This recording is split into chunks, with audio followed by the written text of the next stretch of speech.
جی اس وقت ہم موجود ہیں خواجہ آصف وزیر دفاع پاکستان کے، ان کے ساتھ خواجہ آصف کے ساتھ ہم پاکستان کے جو خارجہ امور ہیں بالخصوص ایران اور اسرائیل کے درمیان جو جنگ جاری ہے اس کے اوپر بھی بات کریں گے، اور پاکستان کے جو ڈومیسٹک امور ہیں اس کے اوپر بھی بات کریں گے۔ خواجہ صاحب بہت شکریہ آپ کا۔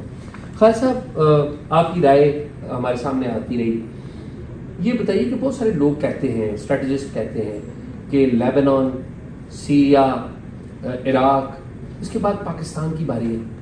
آپ کیا کہتے ہیں کہ واقعی اسرائیل کو اور عالمی قوتوں کو پاکستان کھٹکتا ہے کیونکہ پاکستان ایک ایٹمی قوت بھی ہے؟ دیکھیں، میں سمجھتا ہوں کہ یہ جو آج سے کوئی 24-25 سال پہلے جو واقعات ہوئے تھے، اس کے اندر جو آپ کو ایونٹ جو ہے تاریخ میں جو نظر آتے ہیں پچھلے 30-40 سال سے 50 سال سے، ان کے اندر لیئرز کے اندر لیئرز ہوتی ہیں۔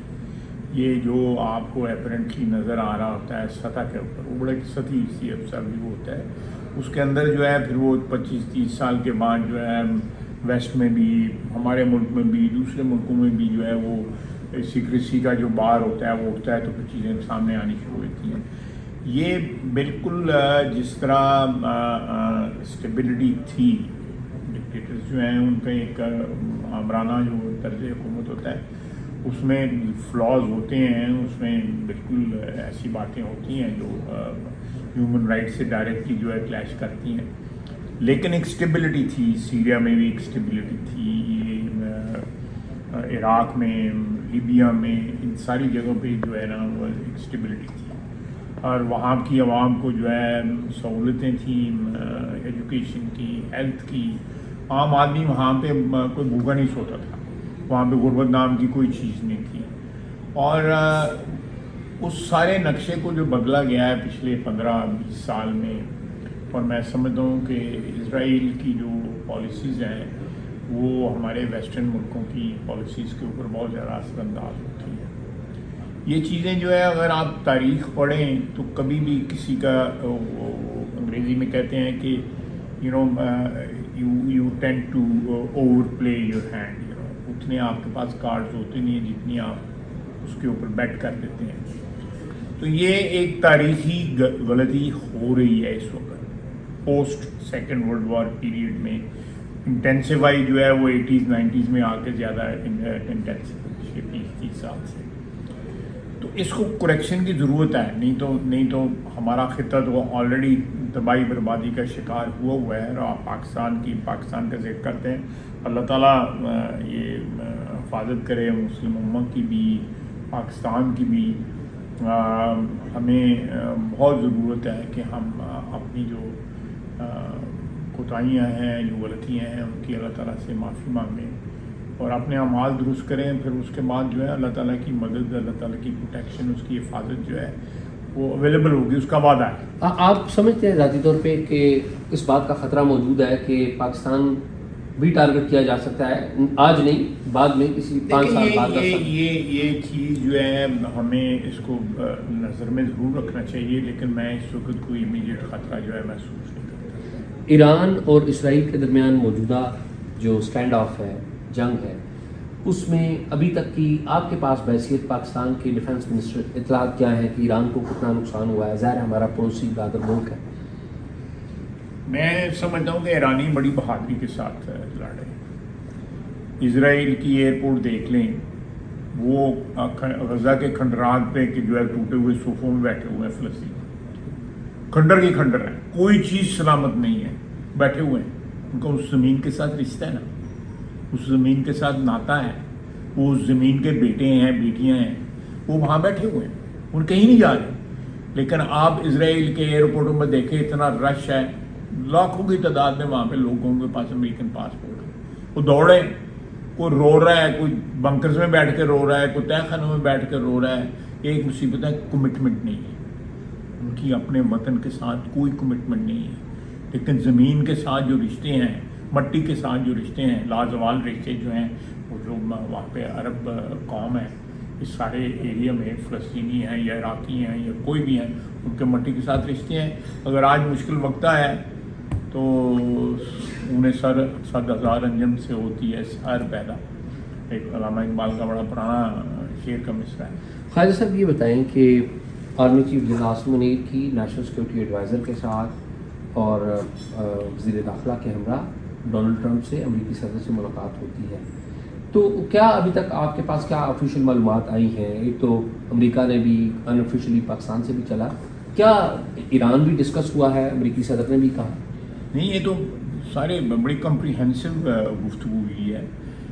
میرا اپنا خیال ہے کہ فیلڈ مارشل عاصم منیر صاحب کا وہاں پہ ملنا اور ایک ویو جو ہے فرام دا ادر سائڈ، ان کے پاس ویو ڈیفینیٹلی ان کی اپنی انٹیلیجنس ہے، ان کے اپنے تعلقات ہیں، لیکن ایک ویو جو ہے from the other side of the آئی جو ہے وہ بھی ان کے سامنے آیا ہے، جو ہم نے پیش کیا ہے، جو فیلڈ مارشل عاصم منیر نے جو پیش کیا ہے. میرا خیال ہے یہ بہت بڑی بات ہے کہ ان کے کانوں میں وہ باتیں بھی پڑی ہیں جو ہو سکتا ہے ان کو اتنی فورسفلی پہلے نہیں بتائی گئیں، یا ایک ہولسم پکچر جو ہے اس علاقے کے سارے جو اس وقت معاملات جو ہیں وہ ان کے سامنے آ گئی ہے اس ملاقات کی وجہ سے.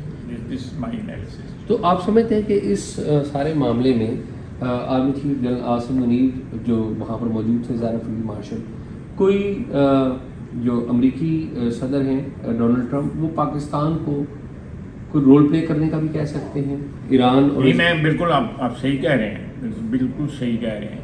آپ دیکھیں اس سارے وزٹ کی کامیابی جو ہے نا، جو چیخیں آپ کو ہندوستان سے آ رہی ہیں وہ کنفرم کر رہی ہیں کہ بھی وزٹ کامیاب رہا ہے. نہیں تو وہاں پہ چیخوں کی آواز یہاں تک اسلام آباد آ رہی ہے. سیالکوٹ تو میرا شہر قریب ہے، ویسے تو اسے تو ویسے بھی جلدی آئی نہیں ہے چیخا نہیں بات. تو یہ ان کی جو میڈیا کے اوپر ایک بھرمار ہوئی ہے فالس پروپیگنڈے کی اور باتوں کی، جھوٹ کی، جس سے میں سمجھتا ہوں کہ ایک بہت بڑی ہماری سفارتی فتح ہے، اور جس پہ حکومت، وزیر اعظم، آرمی چیف جو ہے سارے مبارکباد کے مستحق. یہ بڑا انپریسیڈنٹڈ تھا پاکستان اور امریکہ کی تاریخ میں. کبھی ایسا نہیں ہوا کہ پاکستان کا کوئی انپریسیڈنٹڈ، انکنونشنل جو ہے ایک سفارتی جو ایک تاریخ ہے ہماری اور ان کے تعلقات کی، اس سے ہٹ کے جو ہے میں سمجھتا ہوں کہ ایک اہمیت پاکستان کو وہاں پہ دی گئی ہے، پاکستان کے آرمی چیف کو دی گئی ہے. اور ویسٹرن میڈیا میں لکھا جا رہا ہے کہ آرمی چیفز کے ساتھ جو ہے نا امریکی صدر کی کوئی کم از کم کوئی ریسنٹ تاریخ کے اندر کوئی ملاقات نہیں ہوئی. تو اس سے تو ایک ثابت یہ بھی ہوا کہ جو فیلڈ مارشل عاصم منیر ہے، he is the iron man of this country. تو آگے فیوچر جو ہے آپ کیا دیکھتے ہیں؟ شاہ صاحب، میں نے کل بھی بیان دیا ہے اور میں یہ تو بہت دفعہ کہہ چکا ہوں میڈیا کے اوپر بھی، بغیر کسی تکلیف کے. I don't hold back any thing. جو بھی میرے دماغ میں دل میں آتا ہے میں کہہ دیتا ہوں. بعض اوقات جو ہے میرے ساتھی، میرے ملٹری جو ہیں وہ سرزنش بھی کرتے ہیں، لیکن یہ میں نے کہا تھا کہ یہ ایک ہائیبرڈ حکومت ہے، اور شاید یہ ماڈل جو ہے آج سے پہلے انوینٹ ہو گیا ہوتا تو ہمیں بہت سی جو حادثات ہوئے ہیں ہماری تاریخ میں وہ اوائڈ ہو سکتے تھے. بہرحال دیر آئے درست آئے جو ہے، جب بھی اب یہ ماڈل جو ہے پچھلے 2.5-3 سال سے چل رہا ہے. جب سے پرائم منسٹر جو ہے الیکٹ ہوئے ہیں، دوبارہ الیکٹ ہوئے ہیں، general field marshal Asim Munir جو ہے ان کی اپوائنٹمنٹ ہوئی ہے، تو ایک آئیڈیل ریلیشن شپ ہے. میں I am a witness to this relationship. میں صبح شام جو ہے جب بھی ملاقاتیں ہوتی ہیں اس میں دیکھتا ہوں کہ ایک ایسی کوآرڈینیشن ہے، ایک ایسا جو آپ کہہ سکتے ہیں امتزاج ہے اس میں پالیسیز کا، کہ یہ پاکستان کے لیے بڑا خوش آئندہ ہے، بہت خوش آئندہ ہے. ہائیبرڈ ہوگا تو مثالی ہوگا اگر دیکھا جائے. بالکل مثالی ہوگا کہ جو ہے اس میں ہائیبرڈ میں جو ہے کوئی اس میں کوئی کلیشز نہیں ہوتے، آلٹرنیٹ فیول بھی جو ہے استعمال ہو جاتے ہیں. تو میاں نواز شریف صاحب مطمئن ہیں سارے معاملے سے؟ میرا خیال ہے ان کا بیان کل پر ہی آیا ہے، ان کی بالکل ایبسلیوٹلی جو ٹوٹل انڈورسمنٹ ہے اس سارے سسٹم. تو میاں صاحب ریگریٹ تو کرتے ہوں گے کہ ماضی میں اگر یہی پالیسی اختیار کر لیتے تو ماضی کے واقعات 12 اکتوبر 1999 کا ہوتا. میرا خیال ہے کہ اگر وہاں پہ شخصیات جو تھیں ان حادثات میں جن کی طرف آپ اشارہ کر رہے ہیں وہ نہ ہوتی کوئی جس طرح موجودہ اس وقت جو ارینجمنٹ ہے میں 93 کہہ لیں یا 99 کو 99 کہتے جی ہیں 99 99 کہہ لیں، یہ جتنے بھی جو حادثات جو ہمارے ہوئے ہیں ان میں میاں نواز شریف ایک زیرک سیاستدان ہے. میرا نہیں خیال کہ انہوں نے کبھی کوئی تھریٹ پوز کی ہے کسی اس وقت کے سسٹم کو، لیکن بہرحال اس میں ذاتی خواہشات جو ہیں ان تمام معاملات میں 93 میں بھی اور اس کے بعد بھی 99 میں بھی جو ہے وہ اس وقت جنہوں نے ٹیک اوور کیا، جنہوں نے کانسٹیٹیوشن اپروکیٹ کیا، ان کی ذاتی خواہشات بہت شدید تھیں اور اس وجہ سے وہ حادثات ہوئے. اور اگر اس وقت بھی جو ہے ان کی خواہشات جو ہے ان کو اوور ویلم نہ کر لی تھیں ان لوگوں کو جنہوں نے ٹیک اوور کیا کہ جنہوں نے ٹیمپر کیا کانسٹیٹیوشن کے ساتھ، ایپروگیٹ کیا کانسٹیٹیوشن کو، تو میں سمجھتا ہوں کہ یہ ساری چیزیں اوائڈ ہو سکتی تھیں اور آج ہم بہت سا سفر جو ہے اچھی طرح طے کر چکے ہوتے ہیں. لیکن پھر بھی اب آ گیا یہ میں آئی فلی انڈورس یہ جو موجودہ حالات میں جو اس وقت ارینجمنٹ ہے یہ ملک اور قوم کے لیے عزت کا باعث بن رہی ہے، ملک اور قوم کے لیے ترقی کا باعث بن رہی ہے. فیلڈ مارشل جو عاصم منیر ہے وہ ٹیک اوور کی خواہش تو نہیں رکھتے ظاہر ہے. میرا خیال ہے ایسی کوئی بات نہیں ہے. میں آپ کی اسیسمنٹ کیا ہے؟ میری بڑے ڈیموکریٹک ذہن میں اور ایک بحث تمیز کے بعد میٹنگیں جب ہوتی ہیں اس میں جو چیز ایوالو ہوتی ہے ان کا انپوٹ ہوتا ہے، اس میں کسی اسٹیج پہ میں نے نہیں دیکھا کہ ہماری اسٹیبلشمنٹ جو ہے وہ امپوز کر رہی ہوتی ہے. یہ ایوالو ہو رہی ہیں چیزیں، جو بھی ڈیسیژنز ہوتے ہیں وہ ایک ایولیوشن سے جو ہے اس کے ایک امتزاج بن کے جو ہے وہ باہر آتے ہیں. تو 5 سال پورے کر لیں گے شہباز شریف صاحب؟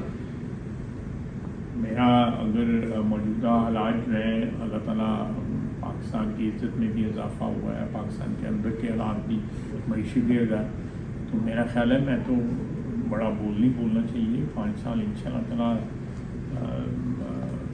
خیریت سے اور بڑی خوبصورتی کے ساتھ گزریں گے. پاکستان کی معیشت بہتر ہوگی، پاکستان کا کاٹ اور زیادہ بہتر ہوگا، اور اس کے بعد جب عوام کے پاس ہم جائیں گے 5 سال کے بعد جو ہے تو ہمارے لیے عوام کے پاس جو ایک رپورٹ کارڈ ہمارا ہوگا میرا خیال ہے وہ بڑا خوبصورت ہوگا. عمران خان پاکستان کے انڈاؤٹڈلی پاپولر لیڈر ہیں، جیل میں ہیں، ہر چیز کے اوپر ان کا ایک بیان آتا ہے. آج اسمبلی میں بھی کچھ نیشنل اسمبلی میں آپ بھی بعد میں آئے، آپ سے پہلے بڑا ایک شور مچا ہوا تھا.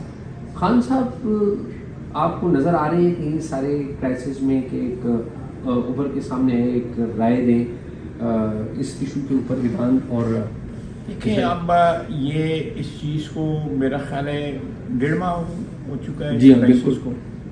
13 جون سے تو باقاعدہ جنگ شروع ہوئی لیکن 1 ماہ پہلے سے چل رہا ہے. لیکن انہیں بیان ان کا ہے.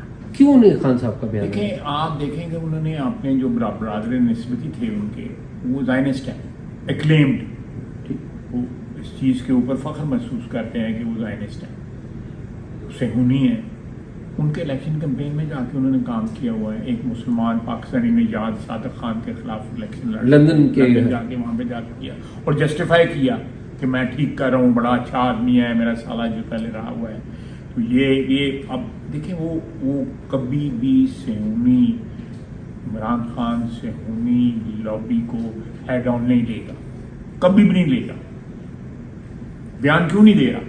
ہر چیز کے اوپر کمنٹ کرتا ہے، ہر چیز پہ کمنٹ کرتا ہے، اپنے کھانے پہ کمنٹ کرتا ہے، اپنی چائے پہ کمنٹ کرتا ہے، اپنے ملاقاتیوں پہ کمنٹ، اتنے پیٹی ایشوز پہ کمنٹ کرتا ہے. اتنی بڑی قیامت ٹوٹ گئی ہے عالم اسلام کے اوپر، کیوں نہیں بولتا؟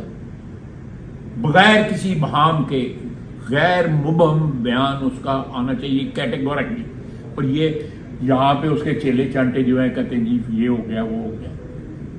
میں آپ بتائیں prime minister, field marshal Asim Munir یا کوئی اور ہمارے ملک کا جو ذمہ دار پوزیشنوں پہ بیٹھے ہوئے ہیں، کوئی بہام ہے ان کی گفتگو کے اندر کہ ایران کے ساتھ ہم نے کھڑا ہونا ہے؟ بالکل ہم نے کھڑا ہونا ہے.